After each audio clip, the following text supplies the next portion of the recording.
Haging ito ay hatid sa inyo ng Philippine Rural Electric Cooperatives Association Incorporated. Sa PhilReca, protektado ka.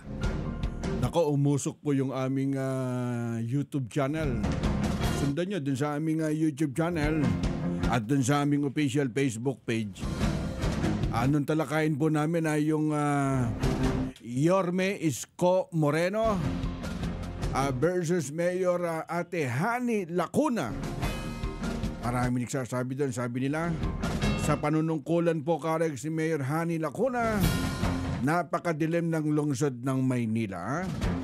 Siguro sa tigkabilang panig po ng kanilang taga-suporta at hindi po maiiwasan yung bawat panig, may kanya-kanyang sumusuporta. Pero may mga nagsasabi doon, kailangan na po si Yorme Isko Moreno, ha? Ang aming text line, 0927-861-1921. Eto, sabi po ng Barangay 31 ng Tondo. Pagka sinabing Tondo, sako ba to ng District 1, ha? Text nga kayo dyan sa District 1, lungsod ng Antipolo. Paano ho kami makakahingi ho ng JL card, ha? JL card. Parang familiar sa akin yun, ha? Yan ba yung pinag-uusapan ngayon dyan sa District 1? Si Joseph Lumbad. Sino ba si Joseph Lumbad dyan sa District 1 ng Tondo, Manila? Ha? May mga nakakausap po kami, mukhang iniingganyo. Nililigawan ng mga kabataan, hinihikayat ng mga senior citizen, sektor ng TODA, sektor po ng mga kababaihan na pumalaot, kumbaga pasukin ang mundo ng politika. Sino ba si Joseph Lumbad? Mukhang napakaingay Karex dito po sa District 1 sa Tondo, Manila, ha? Kami po yung mga pedicab driver Karex na bigyan po ng tulong ni Sir Joseph Lumbad. Dito po sa Barangay 31, paano po kami makakahingi Karex ng JL card, ha? Siguro ito rin yung JL card, yung pinamimigay po dun sa Quezon City, ha, kay Konsihala Dr. G. Lumbad. Maswerte kayo dyan sa District 1 o dyan sa Tondo, Manila, mga kaibigan. Ito naman, dito po kami Karex sa Barangay 95. San po ba ang Action Center o opisina po, headquarters ni Sir Joseph Lumbad? Hingi po kami ng medical assistant, ha? Hindi, buksan niyo yung kanyang official Facebook page, ha?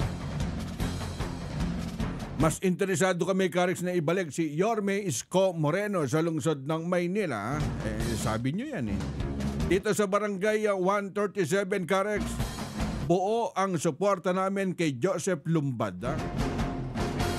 Bakit ba iniingganyo niyo yung mama na pumasok po sa politika? Si Joseph Lumbad, isa pong philanthropist, negosyante. Ang hangarin tumulong sa kanyang kababayan. Pero kung itinataboy nyo, iniingganyo nyo dyan sa Tondo, Manila, na pumasok po sa politika si Joseph Lumbad, aba, isa lang po sasabihin ko sa inyo. Hindi po kayo nagkamali po ng pupustahan. Hindi kayo nagkamali po ng tatayaan. Bakit kamo? Kung pagtulong ang pag-uusapan? Kanina yung mga nagko-comment sa atin dyan sa lungsod ng Maynila, naging interesado po kami. Binuksan namin yung Facebook page po ng Joseph Lumbad. Ako, umuusok. Yung mga panawagan. Halos hindi ko mabilang isa-isa. Talagang in-scroll ko. Marami nagsasabi doon. Ang susunod na congressman sa District 1, Joseph Lumbad. Kailangan ka namin, Sir Joseph Lumbad. Ikaw ang pag-asa namin.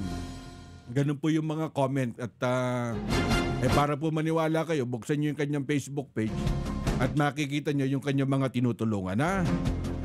Kung binubuyo nyo at iniingganyo nyo mga senior citizens, mga kabataan, kumbaga kayo nagiging ingay para pakinggan kayo ng isang Joseph Lumbad, nato pa rin yung pangarap nyo na siya po'y pumulaot sa mundo po ng politika. Yan po'y pag-iisipang mabuti po ni Joseph Lumbad, ha? Kahit wala po siya sa estado po ng politika, bukas po ang palad niya sa pagtulong, ha? Siyempre, iba pa rin po yung nakapwesto. Dahil mas sigit pong malaki po yung magiging makinarya doon po sa pagbigay po ng tulong, ha? Eto, kambyo muna tayo ng paksa, ha? Napakinggan ko karig sa isang interview ang chairman po ng PAGCOR na si Al Tenco. Tama po ba yung binanggit niya? Sa pagsapit ng January 1, 2025, wala ng operation po ng POGO, ha? Tama po kaya. At yan po yung order po dun sa SONA ni President BBM. At mamaya sikapin po natin kausapin ang chairman po ng PAGCOR na si Al Tenco, ha? Ang aming text line 0927-861-1921, ha? Huwag po kayong bibitiw at pabalik po kami, ha? Ang bahaging ito ay hatid sa inyo ng Philippine Rural Electric Cooperatives Association Incorporated. Sa PhilReca, protektado ka. Panatilihing masaya ang paglilibang. Magtakda na oras at limitahan ang gastos sa paglalaro. Huwag magsugal kung nalulungkot. Huwag hayaang makasira ng buhay at pamilya. Para sa impormasyon ukol sa responsible gaming, tumawag lamang sa hotline number 02-8404-0171 o bisitahin ang www.casinofilipino.ph. Isang mensahe mula sa PAGCOR. Gambling is for 21 years old and above only. Keep it fun. Game responsibly. Hindi umuurong sa pagtulong, kawang-gawa sa lahat sinusulong. PCSO, PCSO. Hindi umuurong sa pagtulong ang PCSO.